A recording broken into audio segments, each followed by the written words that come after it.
Now this is how you can change the flashlight brightness on the iPhone. Let's get started. If you're new on Foxtecc, you can find the subscribe button below so you will not miss anything important then.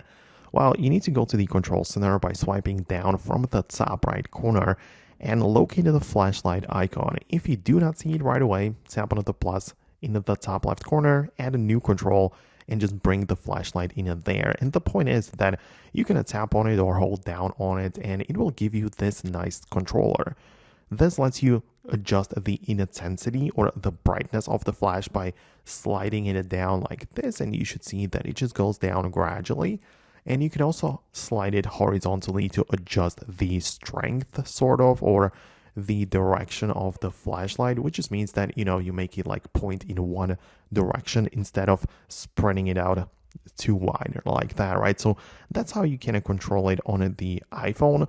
If you don't see it exactly looking like this, it's probably because of your software version. So go to the settings, general, and a software update to ensure you are running on the latest version of the iOS to get the latest feature like this one available to you. But that would be about it from me. Let me know what you think below. Thanks a lot for watching and your support, and I'll see you later in the upcoming tutorials as well.